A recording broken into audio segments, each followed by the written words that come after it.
Good morning. Special time today. It is Wednesday. It is almost 9 a.m.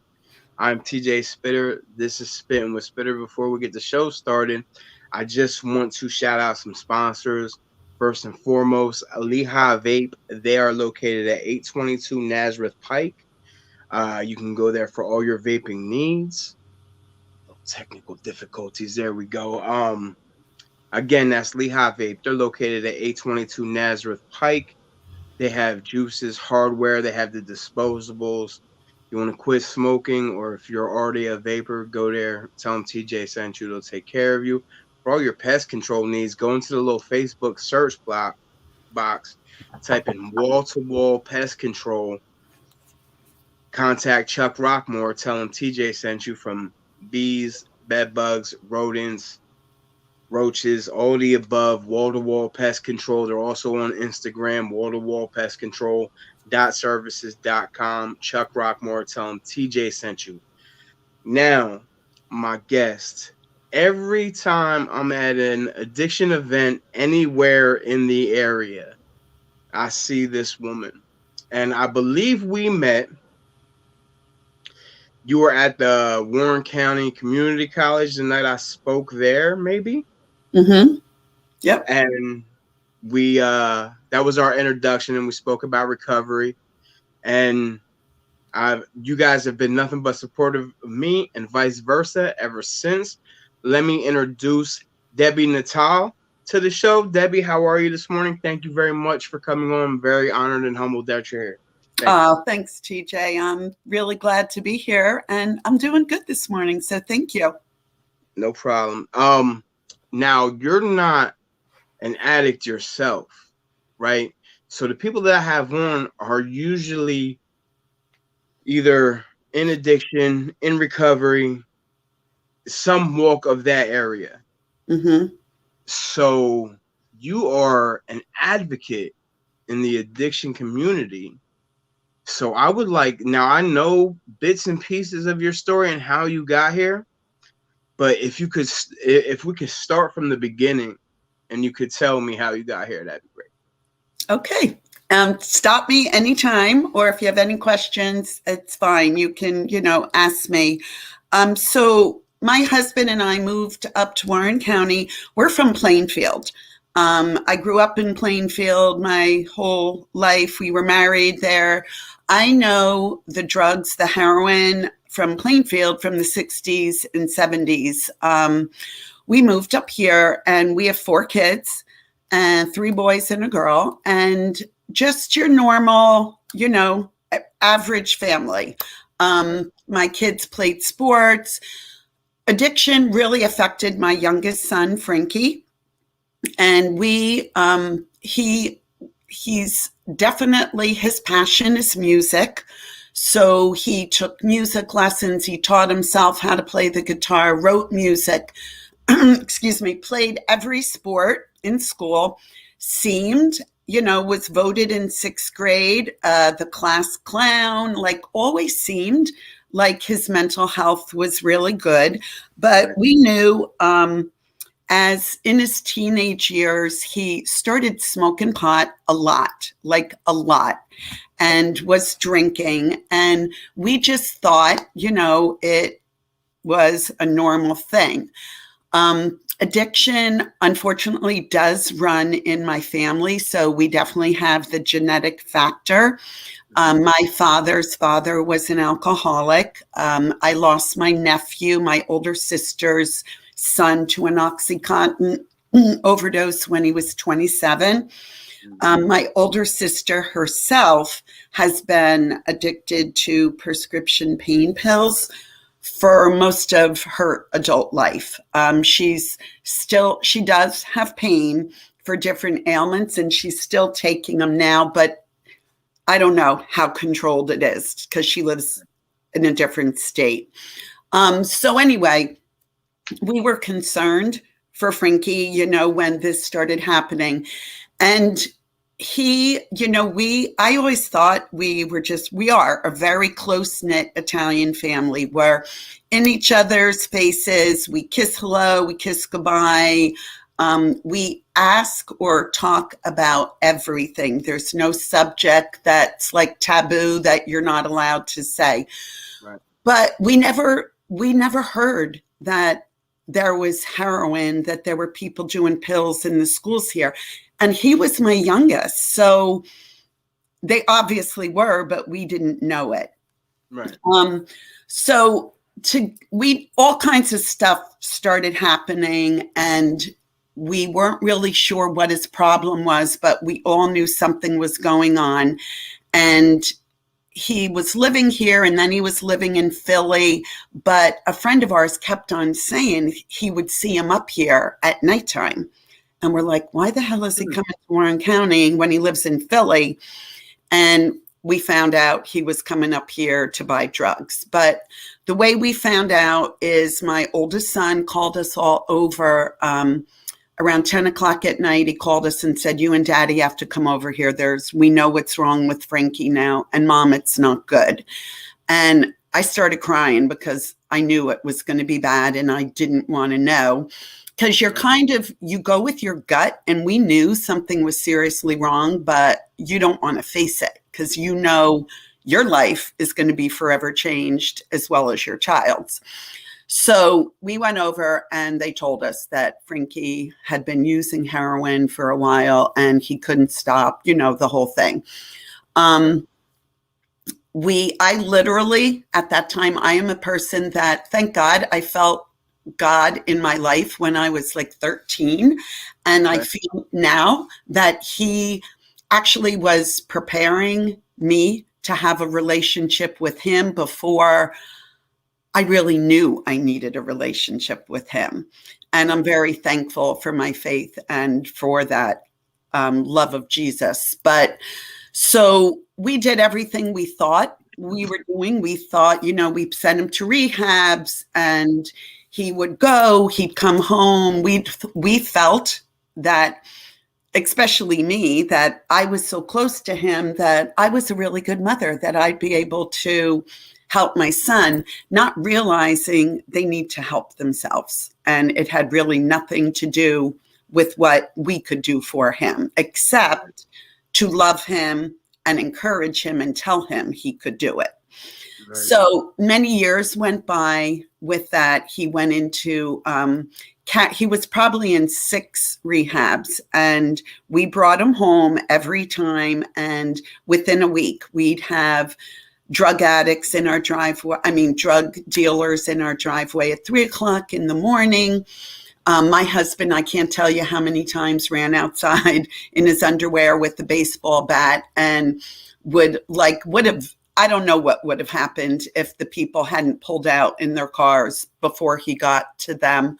But it was just the whole thing that so many people go through. And he had felonies. He got arrested, and we felt still at that point, because we really knew nothing. Like, you don't know what to do when you have a loved one that has a substance use disorder. And so we hired an attorney, and our attorney was great. He was kind of a family friend too. And he got Frankie off where Frankie never did any jail time. And that, for him, we found out, was a huge thing. He did not, some people just take it, okay, put me in jail, I don't care. He wasn't one of those people. And we got him, the attorney got him off. And we just went through this whole thing over and over and over. And I still felt my role was to save my kid, try to save his life. So I literally lost years of my life that people say, well, how old was he when he started, when you found this out? I can't even tell you that anymore, because it went back so far. And I had grandchildren and my other kids that I really wasn't focused on them. I was focused on him. And my husband and I, who have been married for so many years and we get along great, we're not always on the same page as to what we should do. And Frankie kind of lit into that, because if we were fighting, it just gave him the room to say, well, I'm just going to go use because you guys don't care or whatever. And he kind of liked to keep it like that because it took the focus off of him. Yeah. So finally, after I don't know how many, 6 rehabs, and he even went to Florida. And when he went to Florida, he was there for 6 months. He was living in a sober living. He had a job. He had a sponsor. It was the longest he had ever done well.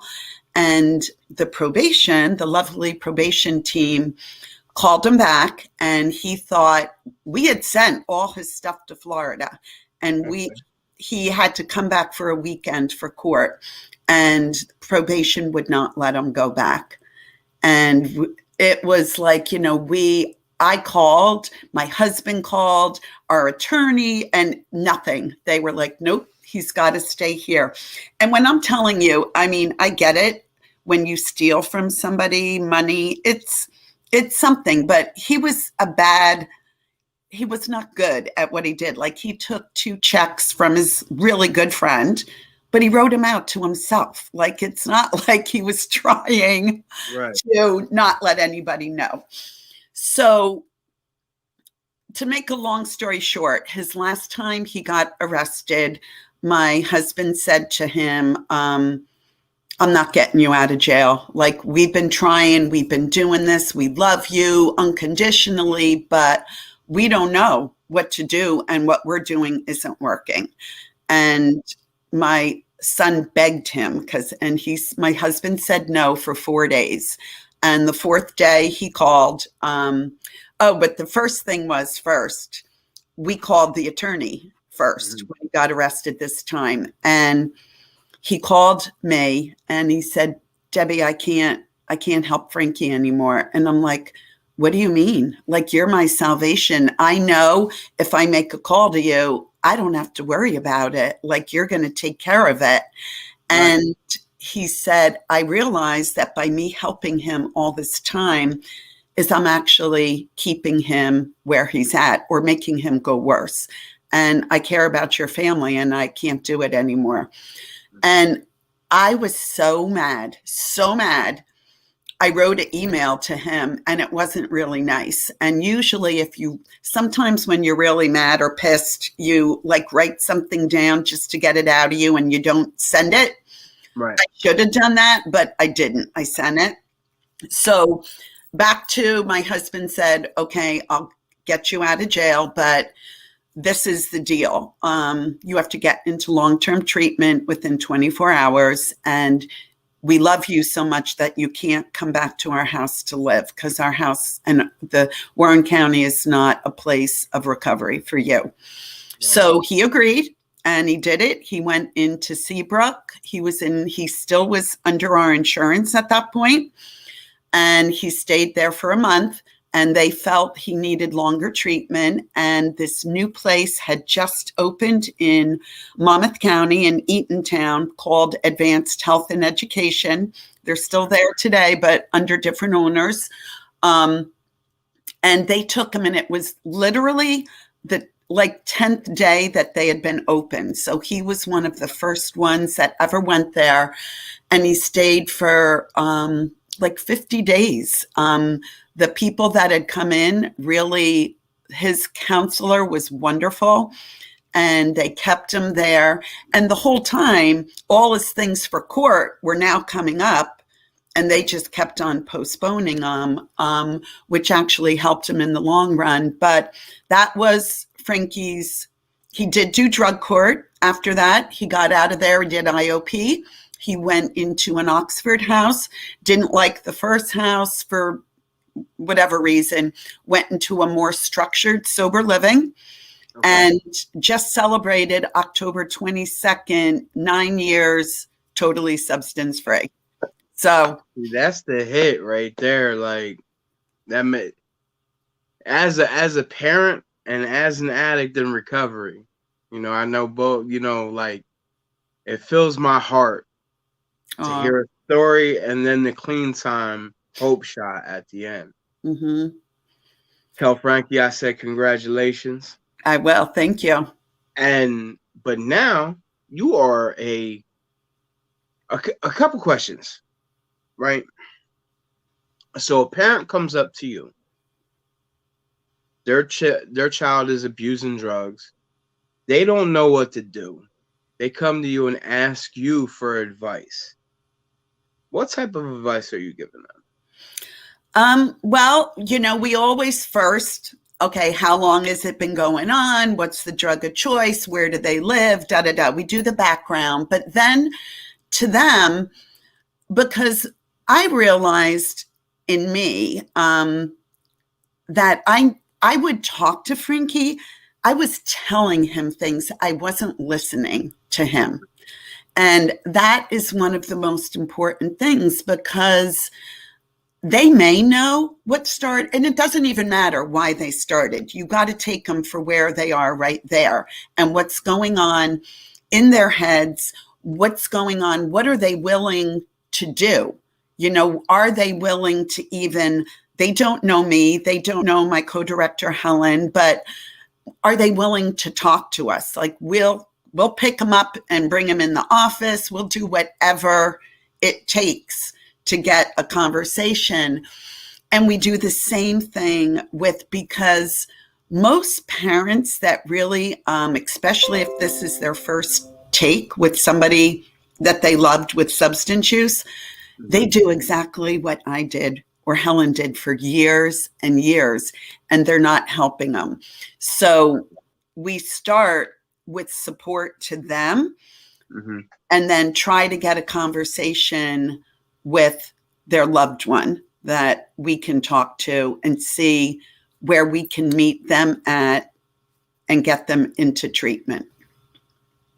And you mentioned Helen before, and that's another co-founder. Your organization is called Parent to Parent. Can you tell me everything that entails? And I mean, everybody that's listening, I know, but go ahead. Okay. So after Frankie got into recovery and was drug court, I definitely felt, because when we were at Dominic's backtrack and he told us that we know Frankie's using heroin and we're all here, we're going to be behind him. Right. I literally fell to my knees that night in front of them and cried out to God, why us? Why our family? We're a good family. Why is this happening? And I felt God tell me, why not you? You're no better than anybody else. And with that, I started really listening to God's leading in my life. And I realized that Frankie's journey was for me to learn something too. I thought I had a lot of empathy for people that were struggling, and I realized I needed more.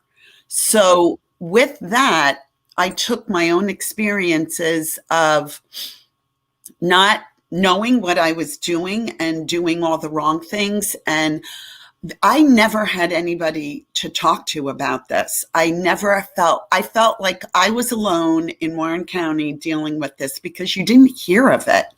Right. And so I had gone, I knew somebody when I went to Frankie's probation. One of his probation officers gave me a card from the original Parent to Parent, was founded by 4 moms almost 25 years ago in South Jersey, down near Camden County.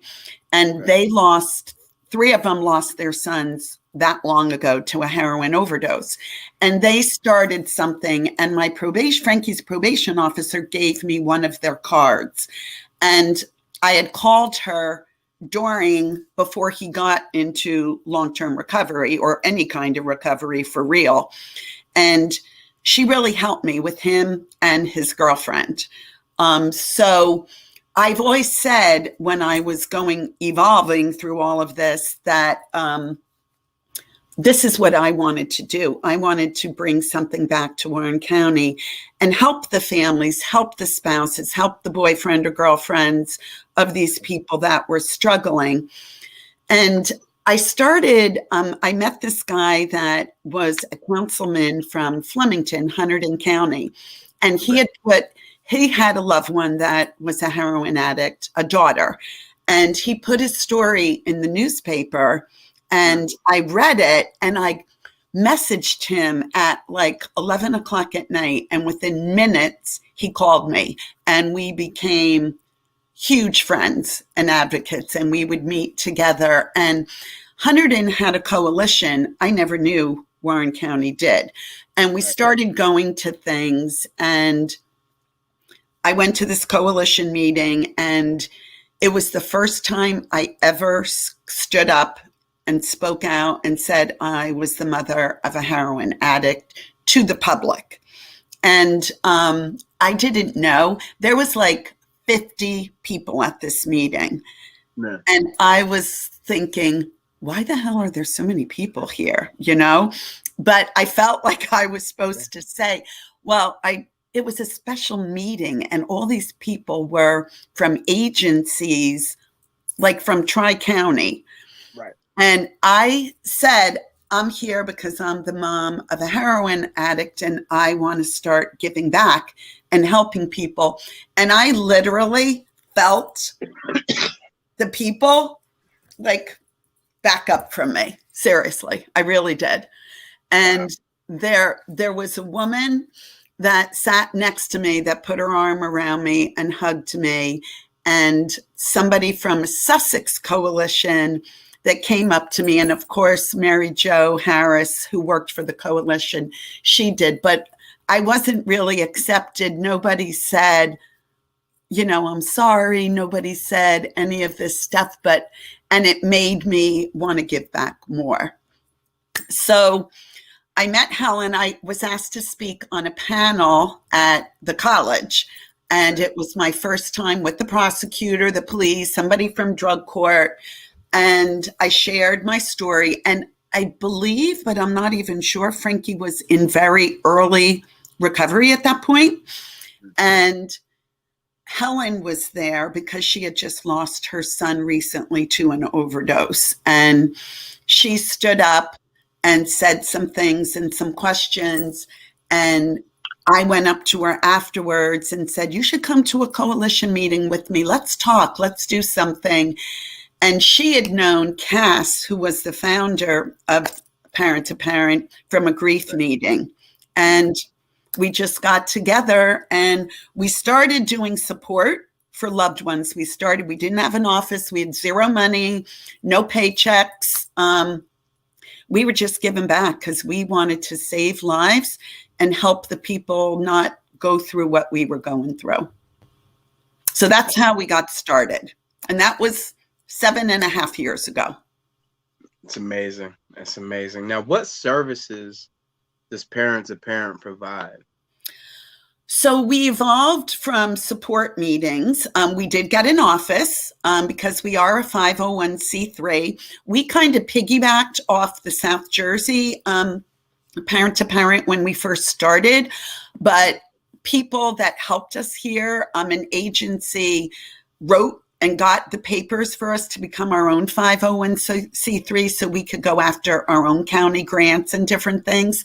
So we spread our services to, we realized we can't really help a loved one of somebody suffering if their loved one is still using drugs and not in recovery. So we decided we were going to offer Helen, and this is on Helen. Every time we were asked to speak somewhere, and I'd be like, oh my gosh, like how many times are we going out in a week? And she'd say, come on, we got to get our names out there. We got to do it. And we would.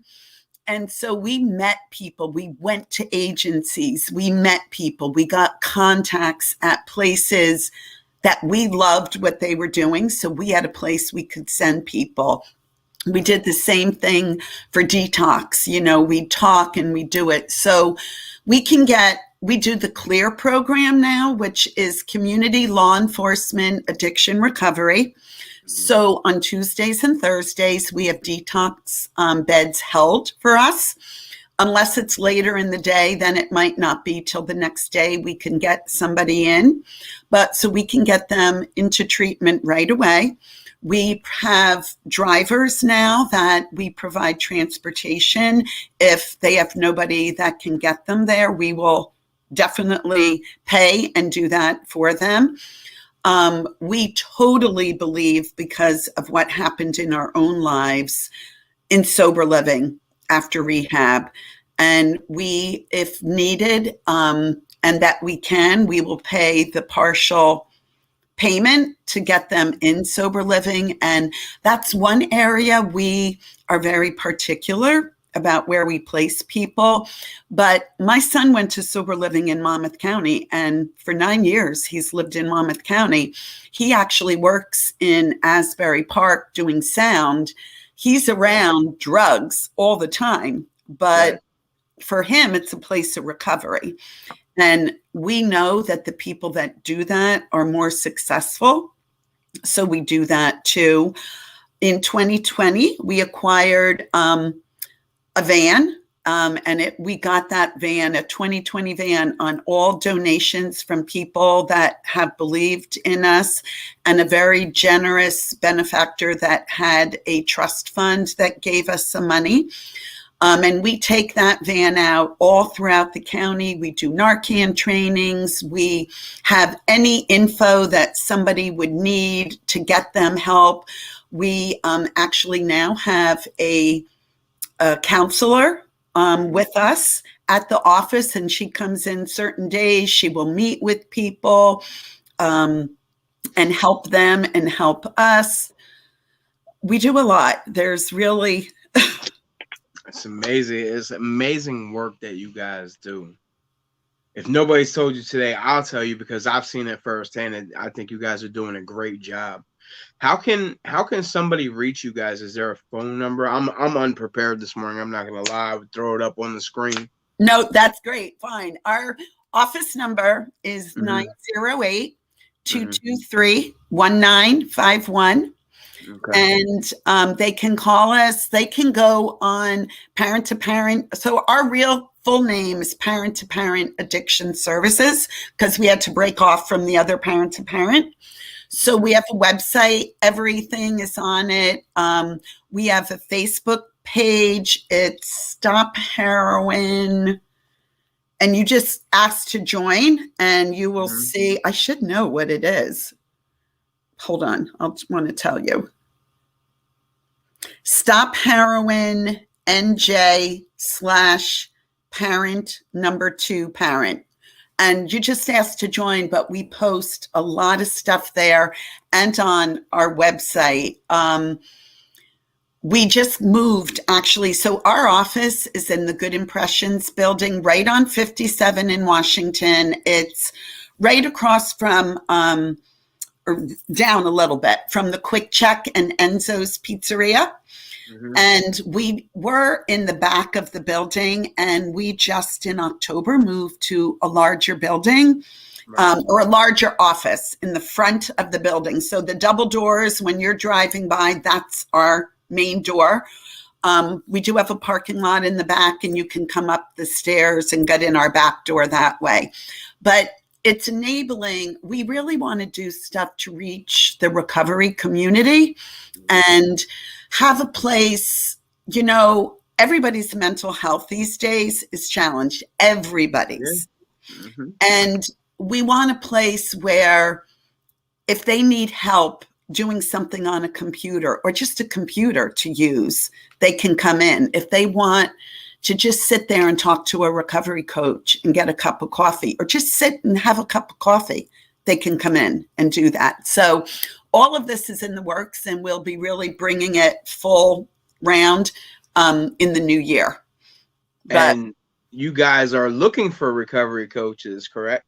We are. So we're in the process of interviewing for recovery coaches.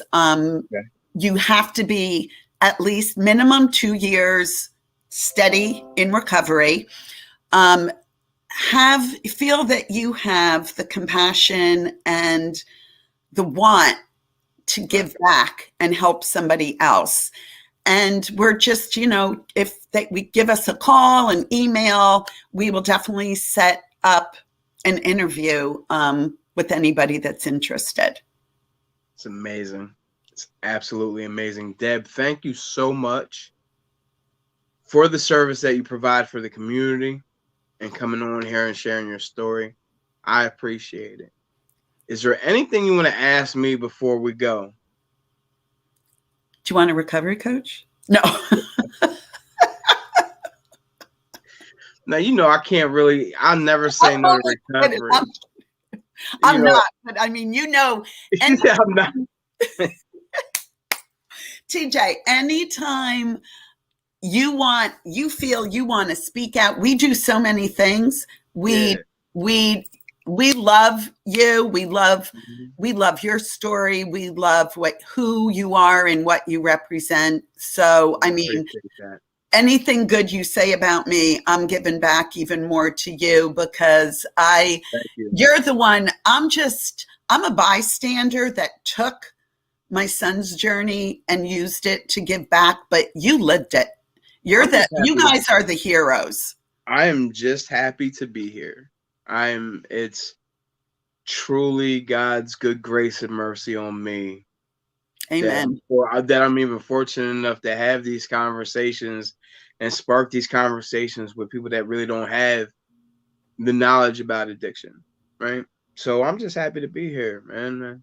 The one thing if anybody is listening to this that is struggling, or that they still have a loved one nowadays, and I just want to say this, I'm not trying to cut into your time, that it's so important with the fentanyl and with the way this addiction evolves, is if you feel in your gut something's wrong.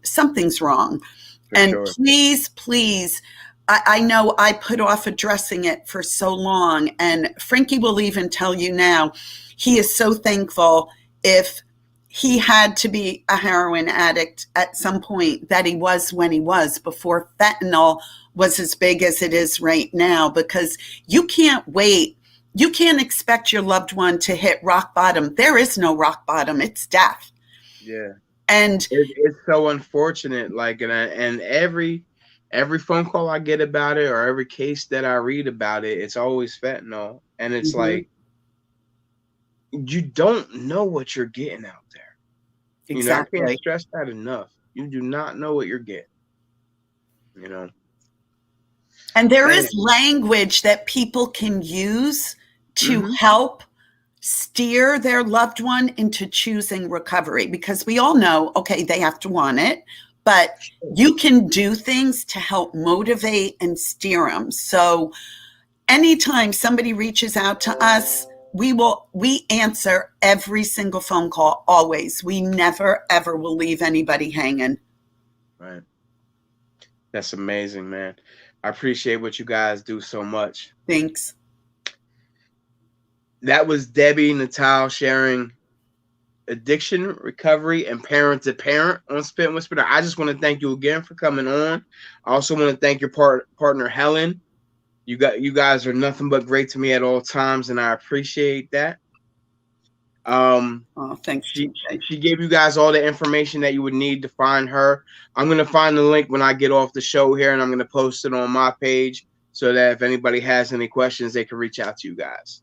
Oh, that's great. Thank you so much, TJ. Thank you for inviting me on this. Absolutely. Loved it. Thank you. Have a great day, Deb, and I will talk to you soon. Okay, you too. Bye, everyone. Thanks.